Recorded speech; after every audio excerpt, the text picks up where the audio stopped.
আর কারো কারো স্বপ্ন হারিয়ে যাচ্ছে কঠিন কংক্রিটে বাঁধানো বুনো শহরের অলিতে গলিতে। আর সেই স্বপ্নের গল্পগুলো প্রতি মুহূর্তে বলে যাবে নিউ ইয়র্ক থেকে বলছি।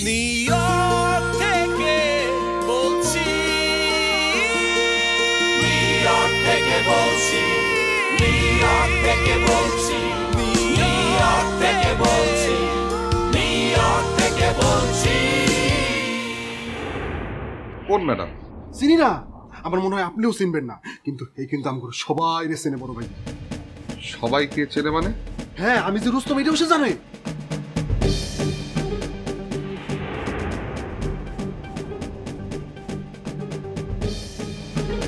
ভাবি,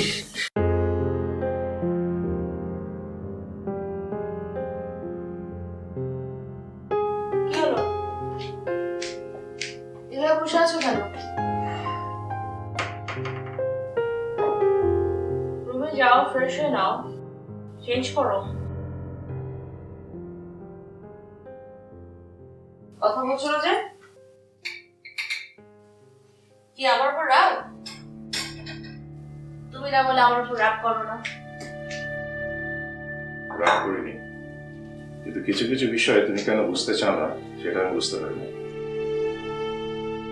বুঝলাম, আমি না হয় অবুঝ, কিন্তু তুমি কেন গাল ফুলিয়ে বসে আছো সেটা তো বুঝতে পারলাম না। কোথায় আমার তোমার উপর রাগ করার কথা, আমার তোমার উপর গাল ফুলিয়ে বসে থাকার কথা, তা না উল্টো সাহেব আমার উপর রাগ করে বসে আছে। বাবা বাবা, কেন? তুমি কেন রাগ করবে? নিজেকে এই বাড়িতে থাকতে দিতে। আরে বাবা, ডিজের কথা বলছি না, আমি মীরার কথা বলছি। সকালবেলা তোমার অফিসের ভিতরে কি হয়ে গেছে তুমি ভুলে গেছো? মীরা কেন এসেছিল তোমার অফিসে? ওয়েট আ মিনিট, মানুষ কেন অফিসে যায়? অফিসিয়াল কাজই। মীরার আবার কিসের কাজ তোমার অফিসে? মীরার কাজ কি সেটা? Wait a second. মীরার কথা বলে তুমি ডিজের ব্যাপারটা ধামাচাপা দিতে পারবে না। ডিজে যেন কাল সকালে এ বাড়ি থেকে চলে যায় সেটা তুমি কনফার্ম করবে। আচ্ছা, তুমি ডিজেকে কেন এত অপছন্দ করো এটাই তো আমি বুঝতে পারলাম না। বোঝার দরকার নেই তোমার। তুমি আমাকে বিশ্বাস করো তো, আমাকে মানো তো। ওকে পছন্দ করার কোনো কারণ নেই। খুব স্পেসিফিক কিছু কারণে আমি ওকে খুবই অপছন্দ করি। আমি আমার পরিবারের ভালো চেয়েছিলাম বলেই আমি ওকে বাড়ি থেকে বের করে দিতে বাধ্য হয়েছিলাম। সেটা তুমি নিশ্চয়ই ভুলে যাওনি। ভুলিনি, কিছুই ভুলিনি, সবই মনে আছে, কিন্তু সেগুলো তো অনেক বছর আগের কথা। এতদিনে নিশ্চয়ই ডিজে বদলে গেছে। সময় পরিবর্তনের সাথে সাথে মানুষ বদলে যায় না।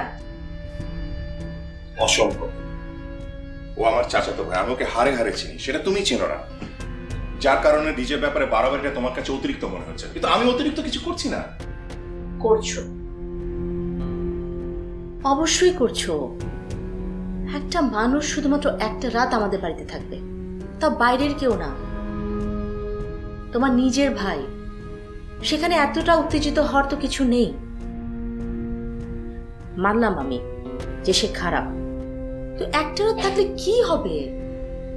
সেটা তুমি এখন বুঝবে না। যখন বুঝবে তখন অনেক দেরি হয়ে যাবে। সীমানা শুধুমাত্র তোমার কথা চিন্তা করে, তোমার দিকে তাকিয়ে আমি ওকে একটি রাতের জন্য বাড়িতে রেখেছি। কথাটা কিন্তু মনে রাখো, কাল সকালে যেন ও চলে যায় এবং আর কোনোদিন যেন আমি ওকে আমার বাড়ির সীমানায় না দেখি।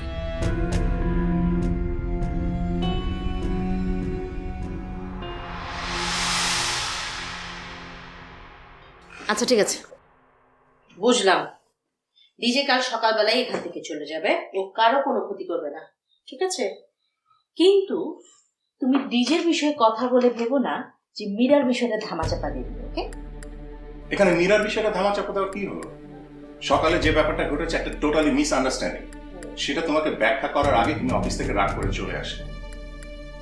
সব ঝামেলার মূল ওই নবাব ব্যাটাটা, একটা ইডিয়েট ননসেন্স কোথাকার। চেয়ারম্যান স্যারের ভাগিনা না হলে আমি ঠিকই ওকে আমেরিকা থেকে বের করে দিতাম। এই নবাব আবার কি করলো? ভদ্রলোককে দেখে তো ভালোই মনে হচ্ছে, সহজ সরল একটা লোক। হোয়াট? হ্যাঁ, সহজ সরল একটা লোক। আস্ত গবেট ইডিয়েট, সারাক্ষণ ভেজা বেড়ালের মতো থাকে আর তলে তলে শিয়ালের ভাব। এই ওয়েট ওয়েট তোমার